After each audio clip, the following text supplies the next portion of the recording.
दक्षिण में परिवर्तन होना चाहिए या नहीं? बिल्कुल होना चाहिए।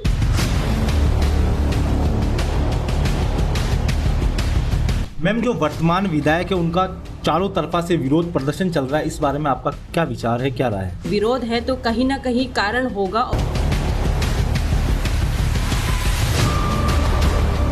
नमस्कार दर्शकों, एन भारत न्यूज में मैं अभिषेक सिंह आमला आप सभी का हार्दिक अभिनंदन और स्वागत करता हूं। हमारी पेशकश चेहरे में आप सभी का अभिनंदन है। बनना है तो शीशे की तरह बनो, कमजोर मगर है लेकिन दिखाता सब कुछ हकीकत है। आज संभावित प्रत्याशियों में हमारे साथ मौजूद है पूर्व जिला प्रमुख वंदना नोगिया, जिन्होंने कम समय में जिला प्रमुख बनी और आज हमारे साथ संभावित प्रत्याशी में मौजूद है। मैम, आपका बहुत बहुत हार्दिक अभिनंदन और स्वागत है। मेरा पहला सवाल आपसे, सीधा सवाल यही है, दक्षिण में परिवर्तन होना चाहिए या नहीं? बिल्कुल होना चाहिए। दक्षिण में जिस प्रकार से एक कहते हैं कि परिवर्तन ही सब कुछ है, तो परिवर्तन होना ही चाहिए। मैम, जो वर्तमान विधायक है उनका चारों तरफा से विरोध प्रदर्शन चल रहा है, इस बारे में आपका क्या विचार है, क्या राय है? जिस प्रकार से आपने कहा कि माननीय अभी वर्तमान में विधायक है, उनका विरोध चल रहा है, मैं कहना चाहूँगी कि विरोध चल रहा है, ये जनता है, जनता जनार्दन है और जनता ही होती है जो हमें ऊपर उठा के ले जाती है और जनता ही होती है जो हमें अपने रास्ते दिखाती है। मैं निश्चित तौर पर कहना चाहती हूँ कि विरोध है तो कहीं ना कहीं कारण होगा और उसी कारण से शायद जनता विरोध में है। मैम, आप बहुत ही कम उम्र में जिला प्रमुख बनी, लोगों को उम्मीद है कि आप विधायक भी बनेंगी, इस बारे में आपके क्या विचार हैं? बिल्कुल, ये भी सच है कि मैं 23 साल की उम्र में मैं जिला प्रमुख बनी।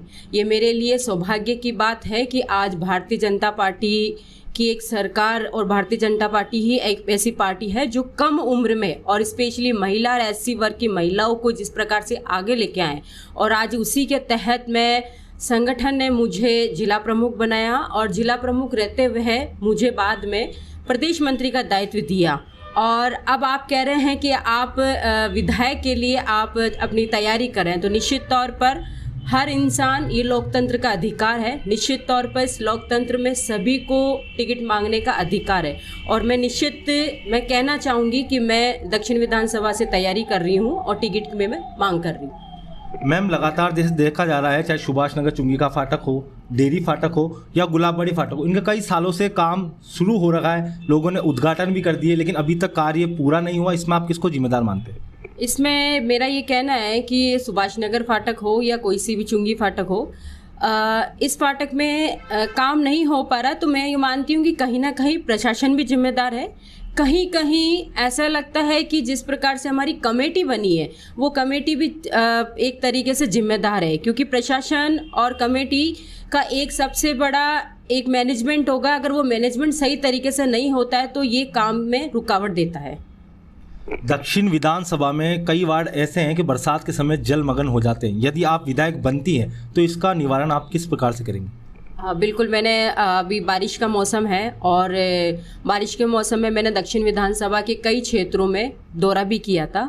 वहाँ मैंने खुद ने जाकर देखा था और देखने पे पता भी चला था कि आधे से ज़्यादा वार्ड हमारे जलमग्न हो जाता है, पूरा डूब क्षेत्र की ओर है।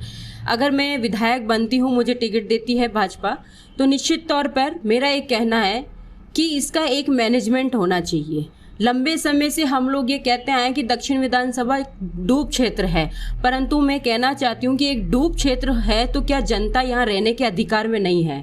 मैं यही कहना चाहूँगी कि आज डूब क्षेत्र होने के साथ इसका एक प्रशासन के साथ एक बैठक करके, मीटिंग करके एक निश्चित तौर पर इसकी कोई एक गली निकाली जाए जिससे यहाँ का जो जलमग्न है उसमें एक पानी की निकासी हो, जिससे यहाँ का जलमग्न का स्तर है वो एक सही स्तर पर रहे। मैम, अजमेर को एक तरफा स्मार्ट सिटी का दर्जा दिया हुआ है, लेकिन हाल ही में हम हालात देखें तो सड़कों पे लगभग इतने गड्ढे हैं, आना सागर लेक मान लो, वो भी अव्यवस्थित तरीके से गंदगी फैली। इसमें आप किसको जिम्मेदार मानते हैं? जिस प्रकार से स्मार्ट सिटी की आपने बात कही, स्मार्ट सिटी है, स्मार्ट सिटी के साथ ही हम लोग बात करते हैं तो आज अभी की दशा देखते हैं हम अजमेर में अधिकतर दोनों ही विधानसभा की मैं बात करना चाहूँगी कि दोनों विधानसभा में हमारे गड्ढे हैं, पानी भरा हुआ रहता है। तो इसमें मेरा एक कहना है कि हम लोगों को, शायद हम जनप्रतिनिधि है तो जनप्रतिनिधि और हमें प्रशासन के साथ एक बैठक करनी चाहिए, क्योंकि हम लोग जब सड़क बना देते हैं, सड़क बनाने के विदिन 3 दिन बाद में कोई अन्य एजेंसी आती है और वो एजेंसी आती है और उस सड़क को खोदती है और वहाँ पे एक नई फाइबर डालती है, या पानी का कनेक्शन हुआ या अन्य कोई भी डिपार्टमेंट है वो वहाँ पर आके वो कनेक्शन करता है, जिससे कारण हमारी रोडें खराब होती है। तो मेरा ये है कि इसमें प्रशासन और शायद समिति ये दोनों ही जिम्मेदार हैं, क्योंकि हम लोगों को, हम जनप्रतिनिधि होने के नाते हमारा ये दायित्व बनता है कि हम लोग प्रशासन के साथ बैठकर एक कमेटी तय करके हम लोगों को एक मैनेजमेंट के रूप में हम लोगों को काम करना चाहिए कि पहले अगर कोई भी एजेंसी यहाँ पर आकर गैस कनेक्शन हो या पाइपलाइन हो या आपने सीवरेज की लाइन हो, उन सब को त्वरित करके उसके बाद में हम लोग रोड बनाएं, ये हम लोगों को तय करना चाहिए। मैम, नाली सड़क बनाना हर विधायक का काम है। यदि आप विधायक बनेंगी तो आप ऐसा कौन सा कार्य दक्षिण में सबसे पहले करेंगी? बिल्कुल, नाली सड़क ये हमारी आवश्यकता है और ये आवश्यकताएं हर साल, हर 2 साल, 3 साल, 4 साल, 5 साल में ये कंटिन्यू हमारी होती रहती है।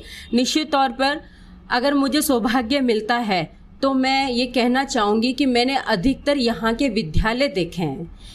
कई विद्यालय हमारी जब सरकार थी पहले, तब हम लोगों ने यहाँ के विद्यालय देखे तो विद्यालयों का आधुनिकीकरण हुआ था। मैं पुणे यहाँ के दक्षिण विधानसभा के कई ऐसे बहुत से विद्यालय हैं जिन विद्यालयों का आधुनिकीकरण अभी तक नहीं हुआ है, तो मैं कहना चाहूँगी कि उन विद्यालयों का आधुनिकीकरण होना चाहिए। मैम, यदि भाजपा आपको इस बार प्रत्याशी बना के मैदान में उतारती है और आप विधायक बनते हैं तो प्रमुख 3 कार्य जो सबसे पहले आप दक्षिण विधानसभा में करेंगे? जैसे कि मैंने अभी बताया कि सबसे पहले मैं शिक्षा पे जोर देना चाहूँगी कि सबसे पहले यहाँ पे शिक्षा पे जोर देकर विद्यालय को आधुनिकीकरण कराना। दूसरा मेरा कहना है कि आपने मुझे भी बोला था कि यहाँ पर जलमग्न है, तो इसका सबसे बड़ा तोड़ निकालना कि यहाँ पर हम लोग किस प्रकार से, ये डूब क्षेत्र है कि इस डूब क्षेत्र को हम लोग जलमग्न से किस प्रकार से रोक सकते हैं, ये मेरा सबसे बड़ा काम होगा। दर्शकों, जैसा कि आपने देखा कि दक्षिण विधानसभा से संभावित प्रत्याशी वंदना जी नोगिया, जिनसे अजमेर के विकास के मुद्दों को लेकर हमने चर्चा करी, पूर्व जिला प्रमुख भी रह चुकी है, इन्होंने अपने विचार आपके सामने प्रकट किए हैं। नई पेशकश हमारी अगले संभावित विधायक के साथ देखने के लिए तैयार रहिए। मैं अभिषेक सिंह आमेरा, जय हिंद, जय भारत।